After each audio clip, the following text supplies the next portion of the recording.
Good afternoon, everyone. Welcome to Achates Live on Tuesday, the 13th of July for our session on ethical fundraising this afternoon. Before we jump into the session, I just need to let you all know I'm having a few internet problems this afternoon. What good timing that is.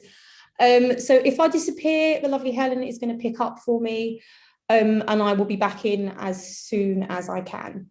So as a lot of you know, these sessions are brought to you by Achates Philanthropy, a creative consultancy with a holistic approach to fundraising and strategy development. We take our name from Greek and Roman mythology. Achates was a close friend and loyal advisor to Aeneas. We think our name pretty neatly describes the relationship we offer the cultural sector. We set up Achates Live to support the sector, bringing fundraisers together to discuss key topics and also to enable you to help each other.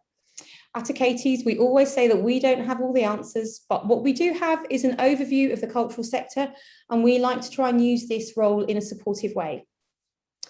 Our live stream started as a way for us to support the sector during the first lockdown and has continued since then, driven by topics that you, the viewers, have requested. Today's session on ethical fundraising is asking some really difficult questions about what ethical fundraising means for different organisations and the challenges that might be encountered, alongside exploring tools that can be used to resolve these questions for your organisation. I will be leading this session today alongside our senior consultant, Helen Gaffney. On the chat, we have our trust manager, Rose Goddard, and director, Caroline McCormick. I know that a lot of you have been saying hello to them as you come in. So do say hi and have your questions ready for later on in the session. I'm going to hand over to Helen now to introduce our fantastic panelists for this afternoon. Great, thank you so much, Kerry-Ann. And hello, welcome everyone. I'm delighted to introduce to you today our two esteemed panelists who bring a range of experience to today's session. I'll introduce them both and ask them to briefly say hello. So we're joined by Deb Chadbourne, who's Executive Director of Arts Admin and has over 30 years experience in senior management, fundraising and development roles. She supports innovative, creative organisations across a range of art forms to grow and thrive. Deb's approach to fundraising has always been informed by the values of the organisations she's worked with and is based in the strengths of artists to engage different communities and an understanding of the needs and interests of funders and donors. Thank you for joining us today, Deb. If you could briefly say hello. Hi, got to get faster with that mute unmute button. Hello, lovely to be here and lovely to be speaking about this very topical and important subject. Is that enough of a hello for now? Yes, okay. Absolutely. Thank you so much, Deb. And also joining us today, we have Abby Janice Dillon, the Capital Campaigns Manager for National Museums Liverpool. Her key focus is the expansion of the International Slavery Museum, which was shortlisted for the National Lottery Heritage Fund's Heritage Horizons Award. Abby's from the US. She was an English teacher before moving to the UK and getting involved with fundraising. Thank you for joining us today, Abby. If you could also just briefly say hello. Hi, yeah, thanks for having me on. It's lovely to be here and see everybody, and it's lovely to meet Deb, so I look forward to getting this going. Super, thank you so much, Abby. And thank you all again for joining us today for what I'm sure is going to be a fascinating discussion focused on ethical fundraising. We know many of you will have been impacted by this in some way during your fundraising career, whether balancing ethical issues within your own organisations or following news of contentious gifts, sponsorships and partnerships in the news. We know this is a challenging topic, which I think is reflected ably by the difficulty we've had in securing panellists to join us today and speak openly about the challenges they face within their own work. So we'd like to extend an extra thank you to Abby and Deb wholeheartedly for their contributions and their candour this afternoon. I know that the conversations we've had prior to this session have been really interesting and it's just such a fascinating topic to kind of look into with different organisations. So today we'll be exploring a range of voluntary income from sponsorship to individual giving, trust, partnerships and statutory agendas. And I think given the challenges of this topic and the distinct definition and ownership of values every organisation will champion, we won't be seeking to solve the issues, but instead we're intending to provoke an open conversation, highlighting major challenges and directing you to tools and support to enable you your own resolve. We thought it'd be useful to kick off with a few definitions and distinctions, knowing we're joined by a range of organisations and experiences today. So just to start and say broadly, an ethical fundraising policy focuses on your approach to giving, who and how you cultivate prospective donors, and the processes that you apply to donations. It may also include how you invest funds, including in pensions, reserves, and other resources and assets. More broadly speaking, and we know that the two often work in unison, an organisational ethical policy may also include your approaches to developing and producing work, employment, collections, and many other aspects of your organisation and organisational development. So as we've said, and as we have discovered for ourselves over the last few weeks putting this session together, ethical fundraising is a highly sensitive topic in the arts sector, with the ethical basis of corporate partnerships under increasing public scrutiny. And I think corporate partnerships are one of the areas that tends to get the biggest press and PR. I think we could all cite a number of examples of when corporate sponsorships have come under the spotlight, partly because the sector has been a successful vehicle for businesses delivering marketing campaigns with political agendas, which again, obviously puts them under greater scrutiny. However, this is not a new phenomenon. And to take us right back to Kane's session, when we started doing these as YouTube live streams, so his session was around individual giving and Victorian philanthropy. Right back to those days, there's been some controversy, around George Peabody, for example, and these are kind of modern reframing of these early Victorian philanthropists. And another example is one of our preeminent cultural institutions was named after a major donor of funds and art from sugar magnate Sir Henry Tate. I'm sure that's one that we've all discussed and thought about. Interestingly, the Tate have chosen to address this in an article about their links to chattel slavery directly on their website. There should be a link popping up into the chat if you wanted to have a look at that. It's a really interesting article, and I think an interesting example of how an institution that has been present and current in this country for a number of years is addressing these issues with that modern mindset on what's happened with their previous kind of giving and the establishment of their organisation. Absolutely. And as Karen said, we've all been familiar with the protests against association with fossil fuels that's typically been dominating the headlines. We've all seen the headlines against organisations such as Shell and BP and their sponsorship of organisations ranging from the Science Museum to the British Museum, Edinburgh Festival, Tate and the RSC. We've seen these major news headlines as well as major campaign advocacy from influential arts figures on the rise. Some of you will have seen that just last month, Mark Rylance led calls for Sadler's Wells to end its sponsorship from Barclays on the basis of its investments in fossil fuels. But equally, there's also widespread and increasing protest against businesses connected with pharmaceuticals, defence and tobacco participating in partnerships across the arts and cultural sector.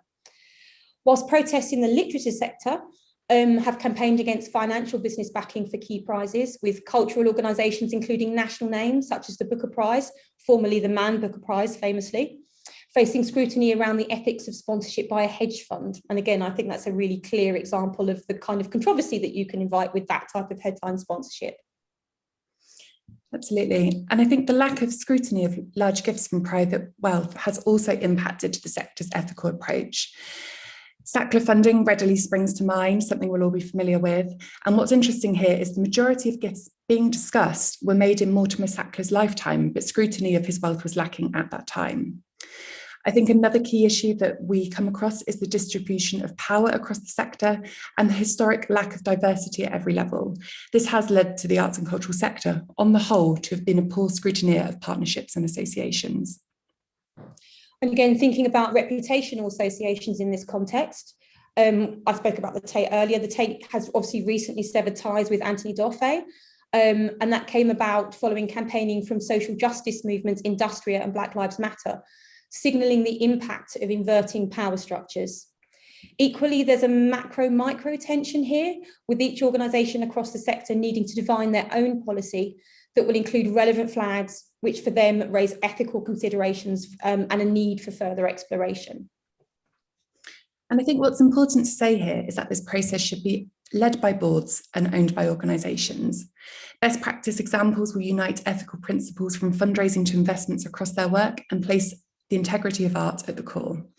However, we know that political and statutory framing can complicate this, and government partnerships can exert influence on funding and opportunities. Absolutely. And key issues also arise as organisations think about the scrutiny of wealth across funding streams. So from statutory to trust to corporates to individuals, and principles of gift level or partnership. So are they a low-level supporter or a headline partner? Does this invite a different level of scrutiny? What does that scrutiny look like? What are your due diligence processes for each of those levels of gift? And where's your cut-off point equally? So that's going to be different and bespoke to each organisation. As well as how far back wealth can be traced if the ethical consideration is a historical one. So links to further considerations extending from your ethical fundraising policy, which can include a due diligence policy, outlining how you intend to collate research on potential supporters to inform further decision-making on accepting and stewarding support, a gift acceptance policy, outlining in which instances you might enact further due diligence, perhaps certain gift levels or defined flags of conflict. Association with defence, tobacco, fossil fuels and pharmaceutical industries are really common across the industry. But equally, I know that there are some organisations that feel it's absolutely fine to accept money from all of those industries. And like I said earlier, it's very, very bespoke to each organisation what they feel is appropriate. And thinking about due diligence, there is a differentiation on how you would run those due diligence processes across different types of gifts. There's different processes needed for how you would think about researching individuals, trusts and corporates. I think an ideal position would be for each organisation to think about every opportunity with fresh eyes against their own framework and the values that they've set. But as we know, many arts organisations don't have the capacity to do this. And we know that for a lot of organisations, they'll set the bar at scrutinising anything over £10,000. But for many organisations in the sector, this simply isn't practical. Absolutely, I think that's completely true. So Helen knows that I work with a lot of small to mid-scale organisations. And for organisations in the small scale, often a £10,000 gift can be extremely significant. Whereas for a larger organisation, it may not be so. So again, it's about working out what is appropriate for your organisation. There should also be strong procedures for addressing issues and communicating those decisions really clearly to stakeholders, but often this is done on a case-by-case basis.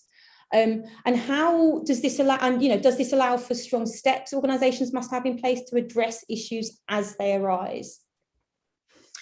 And I think just to sum up, what Karen and I have been reflecting about a lot as we've been putting together today's session is that fundamentally this all comes back to the model of successful philanthropy being about more than just money and focusing instead on the partnership between an organisation and a donor and what impacts that gift is driving for the organisation rather than the impacts that's benefiting for the giver. Absolutely. So I think with that, we would love first if we can hear from Abby around your experiences around this issue. I know that we've had some interesting conversations around this so far, so it would be really great to hear your perspective on this, Abby. Yeah, well, thank you. Gosh, that was a lot. Sorry, it's still just kind of like washing over me. But yeah, I think what I wanted to share with you guys is so I work for, as we said in the introduction, so I work for National Museums Liverpool. The key project that I am working on is the expansion of the International Slavery Museum. I started this job actually just as lockdown was happening. So I have never been in the office. I don't have a desk. It's great, but because I kind of got it and I got started. But then, of course, last summer with George Floyd's murder, I was very quickly thrown into being part of a really, kind of high stakes international conversation, which is not where I expected to be. I knew this was going to be a really important, really sensitive project, but nobody was expecting that. So where this all kind of comes together is thinking about, what does that mean for our ability to look for gifts? What does this mean for our ability to accept gifts?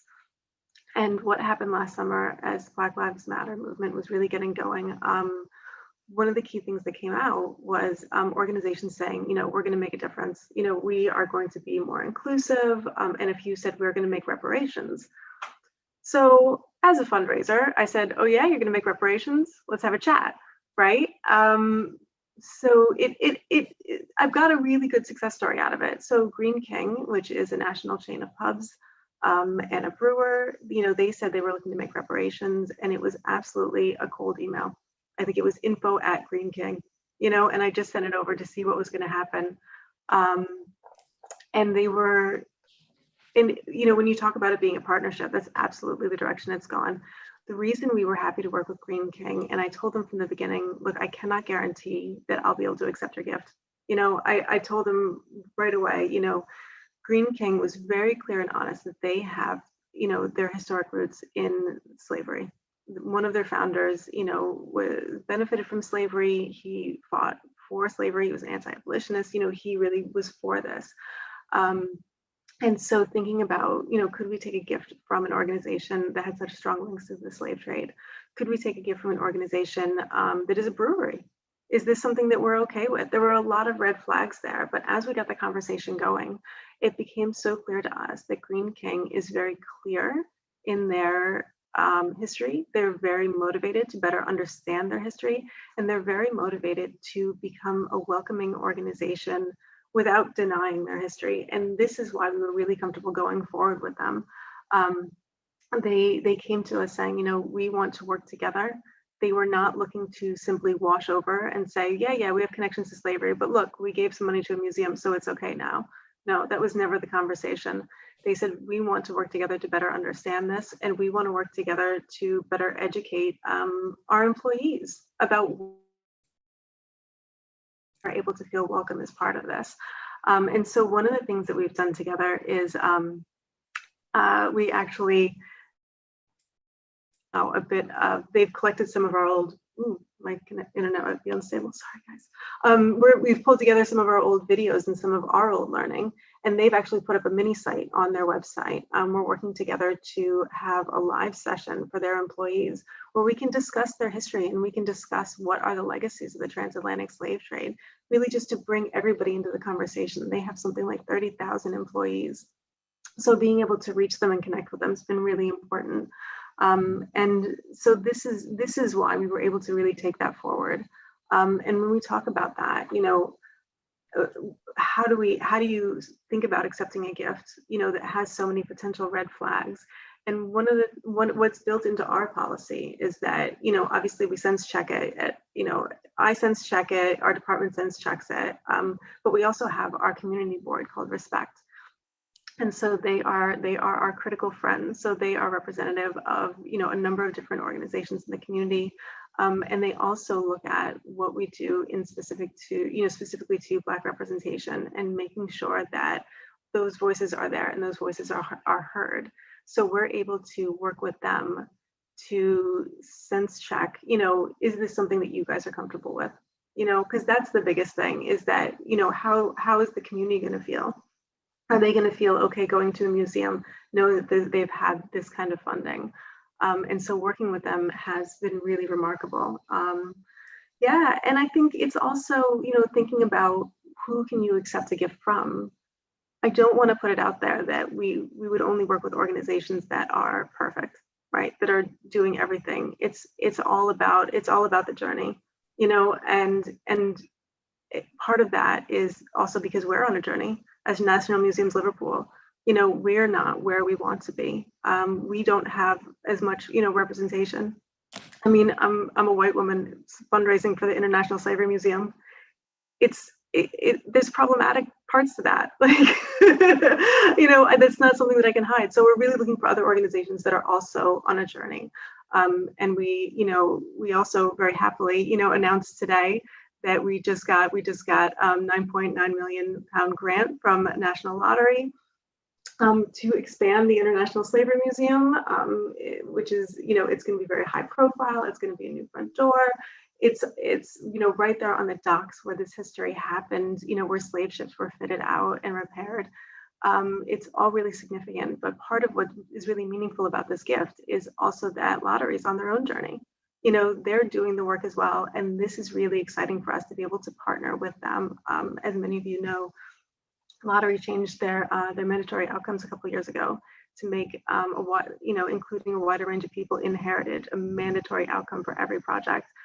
And I think that is probably one of the most significant moves that is going to help move the sector forward, is that, if it's moved it from a nice to have to, no, this has to be front and center. If we want to do any work, it has to be inclusive. And I think that's so important. And we're really looking forward to working with them, in partnership, so all our organizations can become more inclusive together. Absolutely. Thank you so much. I think you've said so much that's really pertinent and important there, Abby. Thank you. I think particularly around looking at money that has historically problematic connections, and then looking at that relationship between yourself as a museum that is trying to address some of those issues, and thinking about, it's not about reputation washing or trying to disguise the past or background of an organization, but it's about learning, understanding, and moving forward from that point with our modern framing and our modern understanding of the historical issues and everything that's gone before. And I think, again, really important points there about stakeholder engagement and making sure that those conversations and that communication around, the conversations around those gifts aren't just happening internally and within your organization. You are engaging your communities and a broad range of people to see, what's their feeling about this gift, what's their feeling about this partnership, how does that reflect on their experience. I think that's so important. And also, huge congratulations on your amazing gift.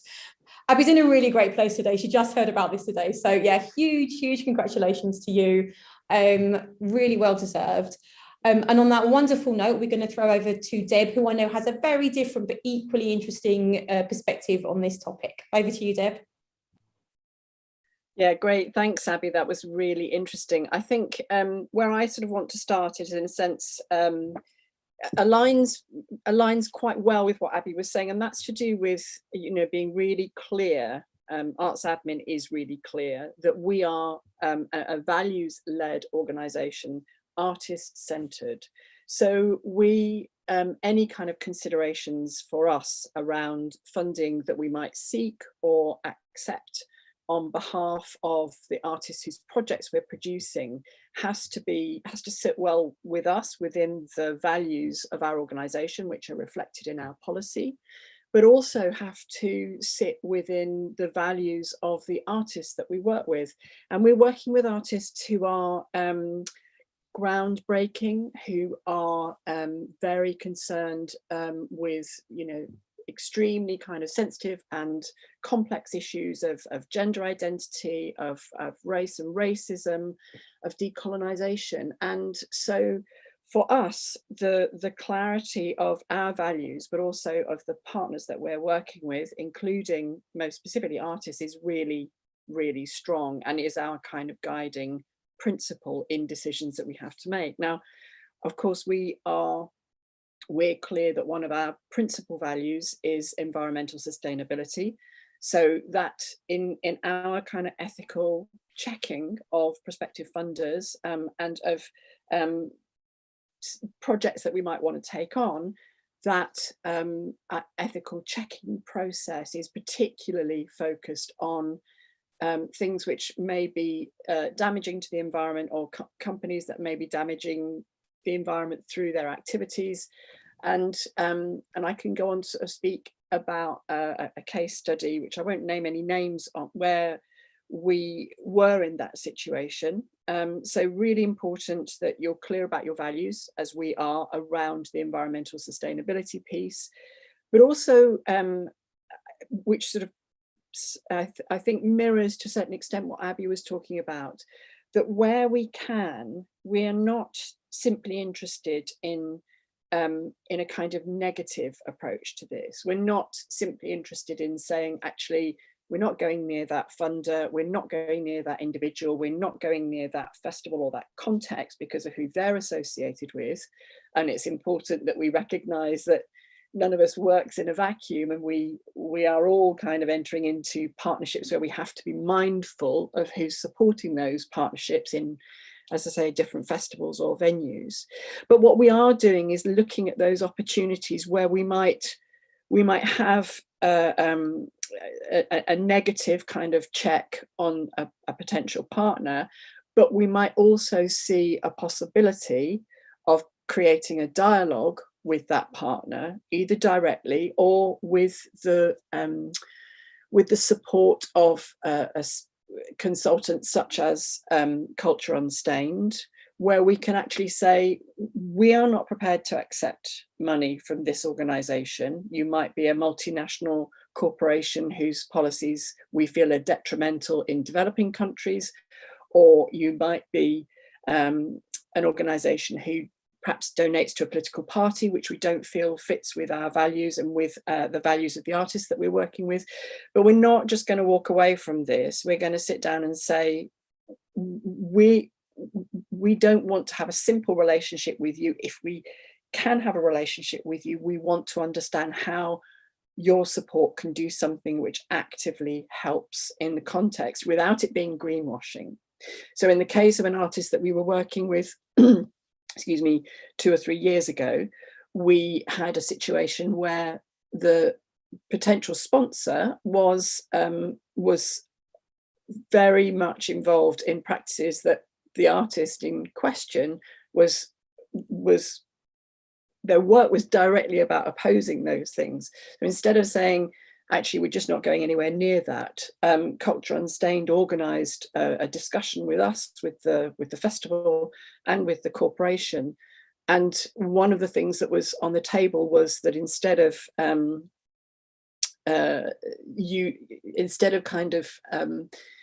supporting the use of single-use plastic through this kind of association, this sponsorship, we wanted to see if they would instead invest in reinstalling the 3 water fountains in the town that had been been neglected by the council.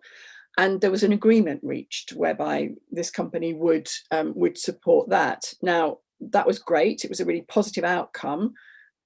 We had to walk away in the end because in the end they didn't uphold their part of the agreement. So we're looking for opportunities in this situation to say, how can we turn that into a positive rather than a negative? And of course, there'd still be a line which you wouldn't cross in doing so.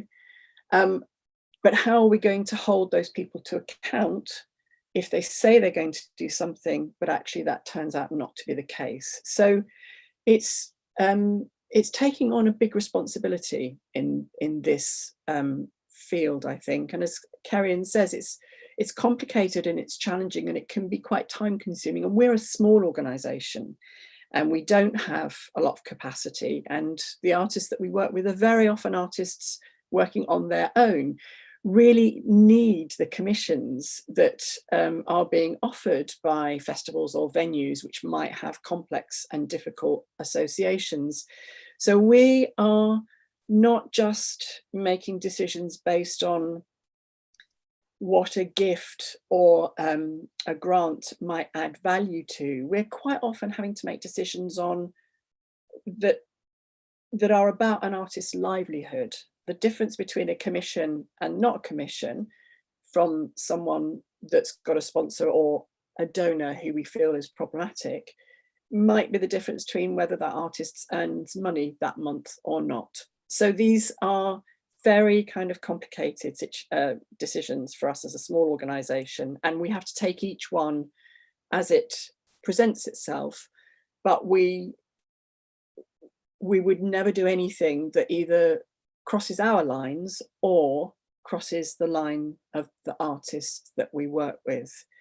In relation to the environmental piece, we're doing a lot of work to connect communities that are whose voices are often not heard in the climate crisis conversation. And so in that regard, we have to be particularly kind of difficult as well, because in those contexts, it's not just the artists, but it's also those communities. And I think that's, you know, very much aligned with what Abby was saying about stakeholders. We have to be really clear. If something that we think might be acceptable, is it going to be acceptable for the folk that we're working with who may have a very different perspective than we do, particularly at the moment because we're a majority white organisation, and that might be that we would wade into something that other folks would say, hang on a minute, no, that's really problematic for me, and we would listen to that. So we have to be listening, we have to be clear, we have to understand where our lines are, but also where the lines of our artists are. And I haven't spoken very much about the environmental piece, but maybe there'll be more time for that later.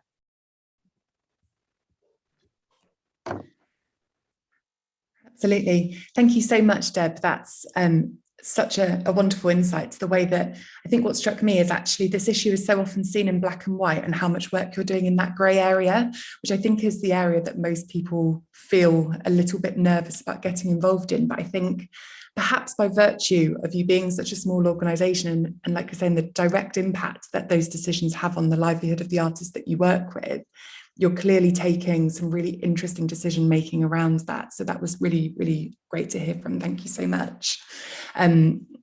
I think if we may, we've got a few questions that we'd like to ask you both. And I know that I wanted to kick off with thinking about, we've talked about these flags that organisations might have, which are kind of the little beacons that people might start feeling a little bit nervous about when those conversations start to come to the table.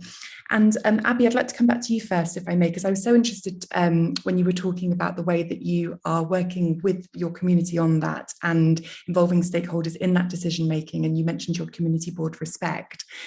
Obviously, the examples that you talked through were really clear around the particular case study that you were thinking through. I wondered if there was anything else there that it would be useful to share in terms of how that works at National Museums Liverpool.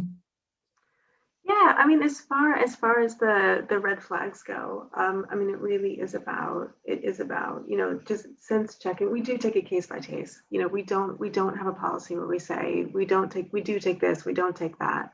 We need to look at it in a more holistic manner. And I think that's the key message to it, is we need to look at how it fits into all of it.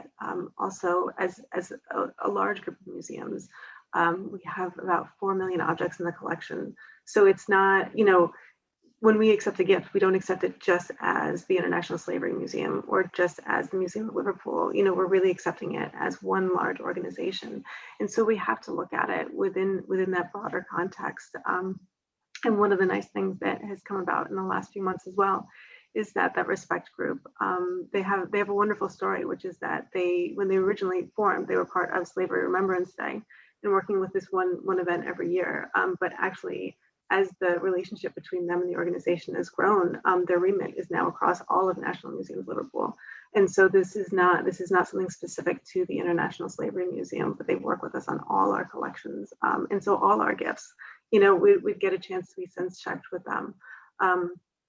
You know, and so I don't think there's any.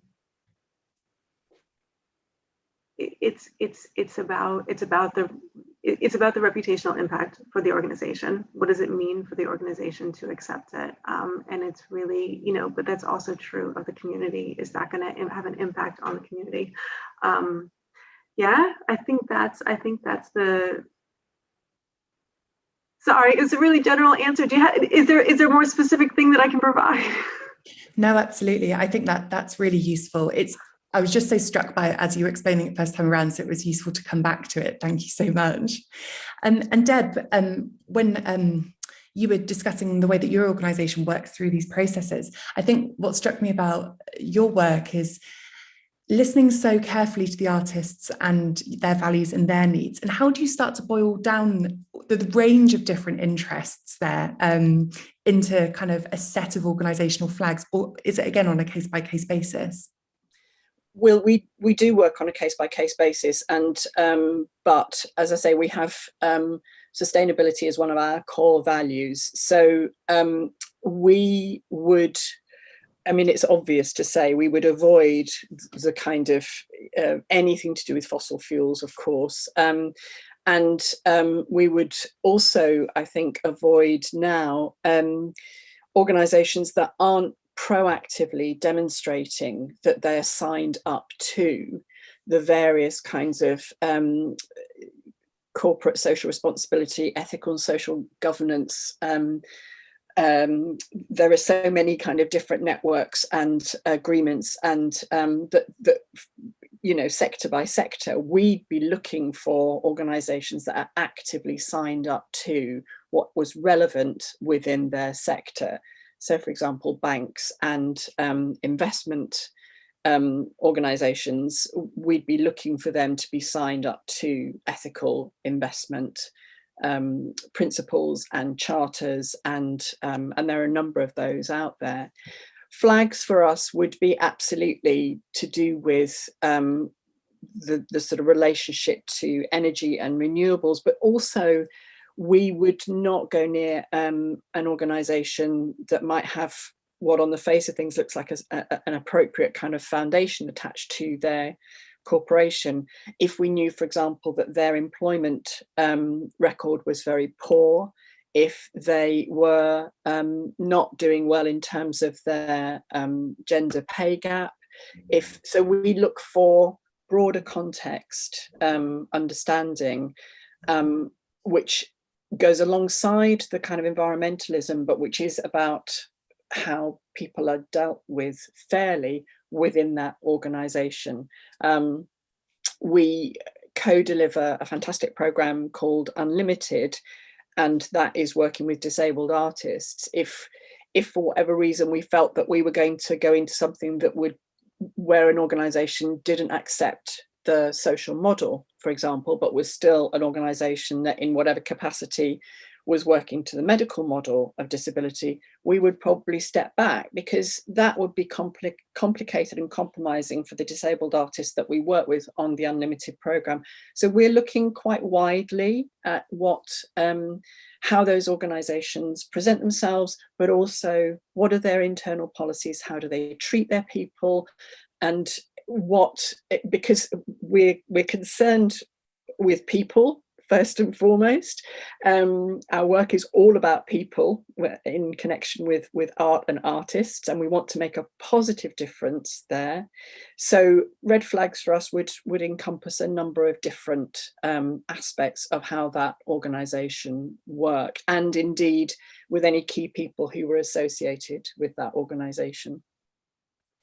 Absolutely. Thank you so much, Deb. I think what's really interesting about this, and particularly knowing, obviously, I'm working with arts admin at the moment, so I've got a bit of an understanding about how you work and what you're doing. And I think what's really interesting about what you're talking about today is, for me, it really speaks to your organisational values and to your brand and the work that you do. And I think that's really interesting to reflect back to our viewers today. So it's about thinking about your own organisational values. How can you apply those across your giving and the rest of your ethical policy? So we've got quite a few questions coming in from the floor, and I'm aware that time is pressing. So we're going to ask one more question from us, and then we're going to throw open to the floor, if that's okay for both of you. So do you think organisations should extend their ethical fundraising policies to include not just fundraising, but ethical investments for pensions and reserves and other assets? Deb, I know this is something that you and I have spoken about before, so we'll come to you first on that one, if that's okay. Yes, I think it isn't just a question of how we raise our money. It's also a question of how we are keeping that money in our reserves, if we're fortunate enough to be in that situation. For example, our pensions are provided by a mutual, and it's a mutual that has very strong record in relation to its proactive vetting and supporting of its proactive vetting of companies and organisations that are not aligned with the Paris Agreement. So there's a very clear environmental link there with the pension provider that we opted to go with, and with the bank that we have some reserves with, and also with CCLA, which a number of people who are at this session will be familiar with, who are investment managers for charities, local authorities and churches. So they, again, very proactive in relation to how they monitor and manage the funds towards positive investment.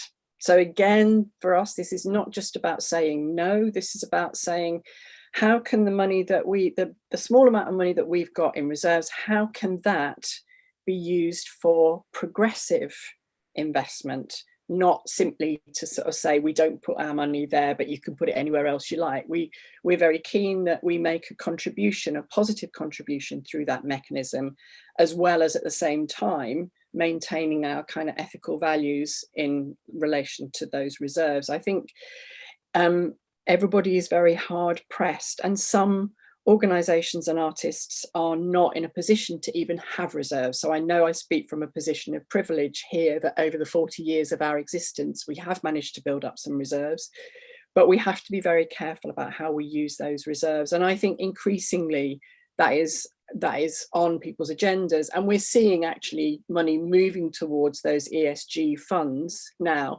because cynically, they're performing consistently better over the last 2 or 3 years than other kinds of funds are. So you can sort of, you can be cynical about that, but it is nevertheless kind of, it's not simply a kind of an idealistic move at the moment. It is also a pragmatic move at the moment. And as charities, of course, we are absolutely kind of committed to the principle of running our charities properly. So in that sense, it's a win-win situation. But I think we need to be very mindful of those too. The challenge doesn't stop with the funding that you might raise. The challenge continues into how you then responsibly use the money that you might have managed to put aside.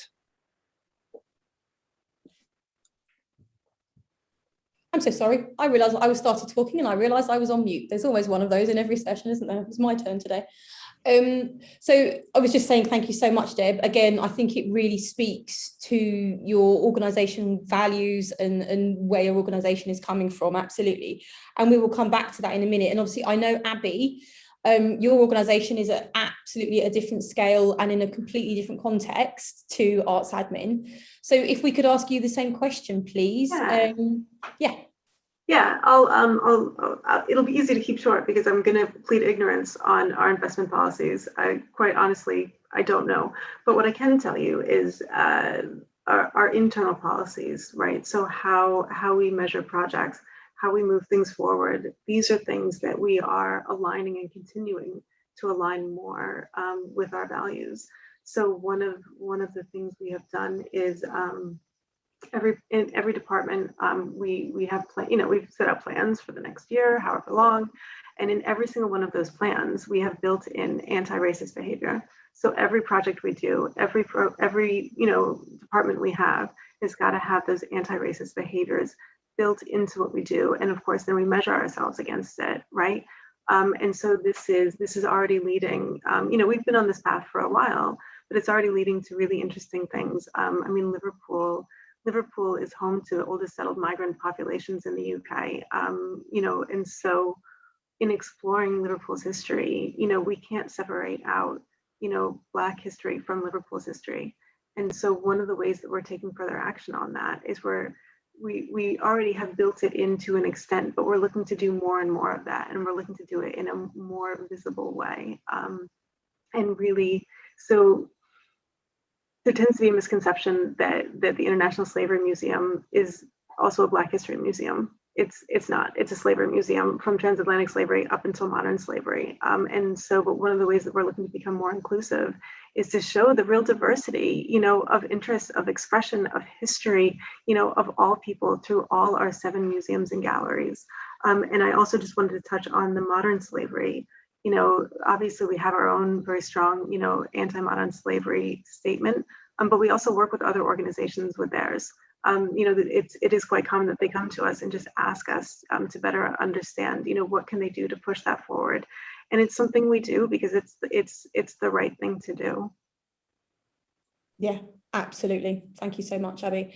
And again, I think what is so interesting about this is how utterly reflective of your organization's values and your position in the work that you do, and how this is all coming to bear on your ethical policies, on your ethical giving. I think it's such a brilliant reflection for our viewers to see. So we've got a couple of questions from the floor. We're going to have to keep them fairly brief because we are almost out of time. We've had too much of an interesting conversation, I think, amongst ourselves. So the first question we have is coming from Kirsty at Ministry of Stories. This is specifically for Deb. So she was just asking briefly how you chose environmental sustainability as a focus for your organisation.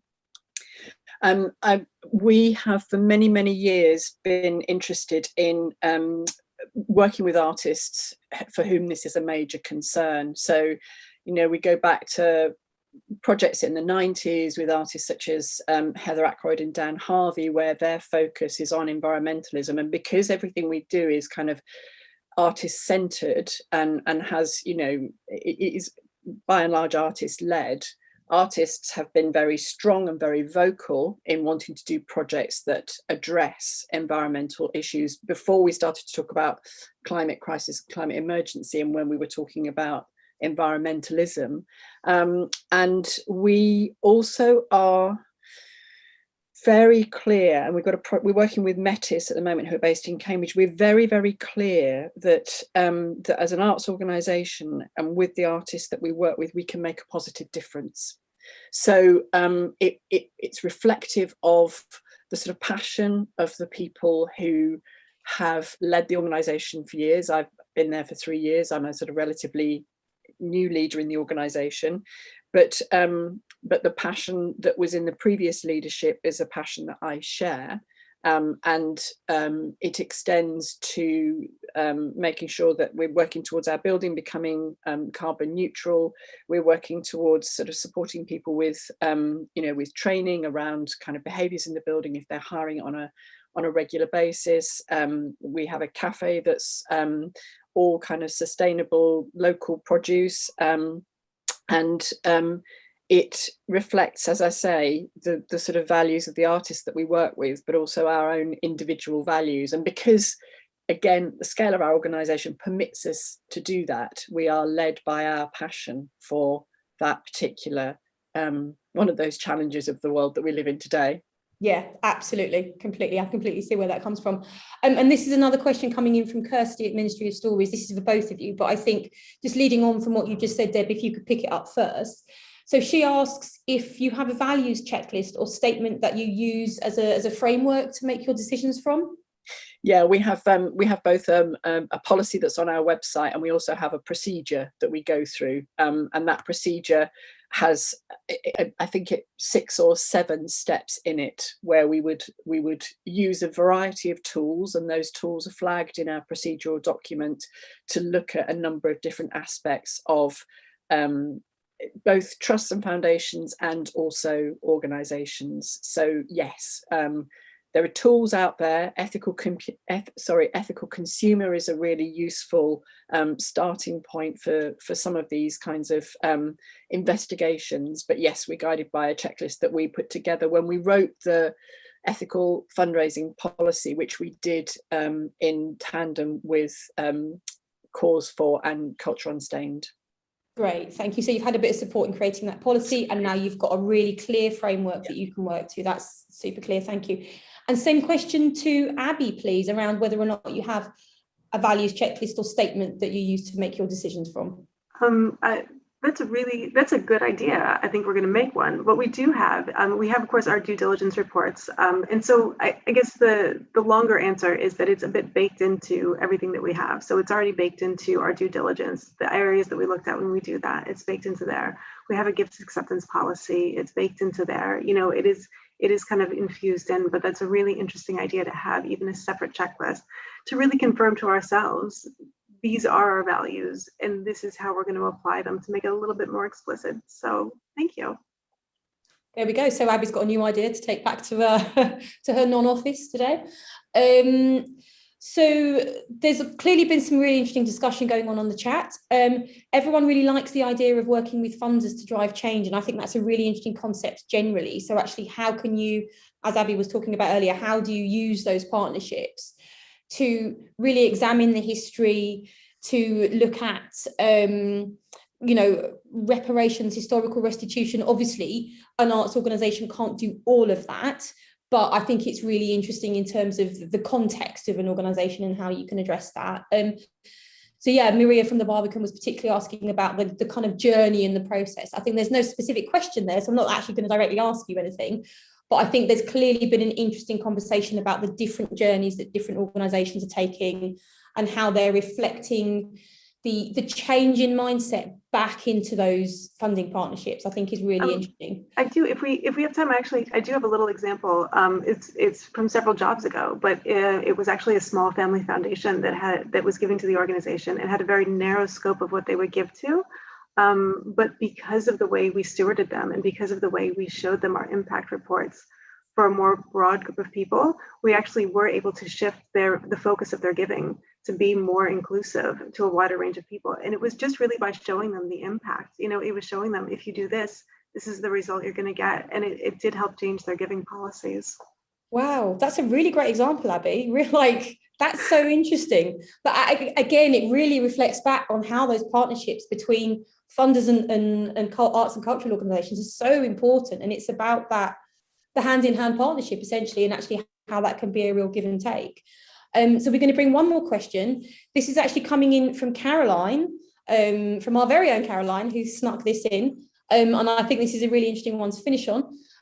So she says, at a time when ethical leadership is found more in sport than politics, what role should the arts play? It's a big question. So I think we've all seen, and I know that in our house, my husband is a massive football fan. In our house, there's been a lot of conversation about how the young England team are representing in a completely different way, how they're bringing social agendas onto the football field, taking the knee, looking at, donations to food banks, how they're using their wealth, how they're using their voices, I think is superbly interesting. So how can the arts play a role in that field, essentially? I'm going to come to Deb first on that one. Equally, if you don't want to answer this one, then please do say, I'm not ready for that one. It's a really big question coming from Caroline. So Deb, if you can field that one first, please. Well, I'd like to say two things, and I'll be brief, although I could probably talk all afternoon about this, and particularly in relation to the repulsive racism that's kicked off after the England match on Sunday. We have a duty of care to our staff and our artists, and a number of people in our organisation from Black and ethnic heritage were absolutely devastated by that racism. So as leaders, we had a duty of care to look after our staff in that kind of context, and also our artists. So we have to be really clear within our organisation that this is something that we are aware of, that it's something that impacts on them and their mental health and well-being, and that we take it very seriously. And although it's happened over there on a football pitch, nevertheless, the impact on them is not insignificant. So we take these things absolutely seriously. And we have been working and are about to publish our own anti-racism strategy, which we've been working on for the last 18 months. It's a really sort of deep piece of work, and will inform every aspect of our organisation, including our practice, including our fundraising. So I think we have a responsibility to our staff, to the communities that we work with, and to the artists that we work with as well, to show leadership. But that doesn't necessarily mean that we're going to be out there kind of putting quick statements out to position ourselves. It means doing the work internally and leading from a position where you're very clear what it is that you stand for and that your organisation stands for, and you're very clear that you don't work in a vacuum, and that the people that you work with are impacted by things that you personally may not be so impacted by, but you nevertheless need to understand and to appreciate that. So we're very prepared to kind of take a leadership role in relation to the environmental activism of artists, and we've done that through Season for Change. So that's the second point, which is that the programmes that we work on reflect our values really overtly. And in that case, it's Season for Change, which in the first iteration we did unfunded. We had no support for that at all. We persisted with Arts Council. We got support from that for that programme, and that's now a kind of worldwide, so nationwide programme, which is engaging communities across the country in environmental activism. So two responses to Caroline's question, which is a really important question.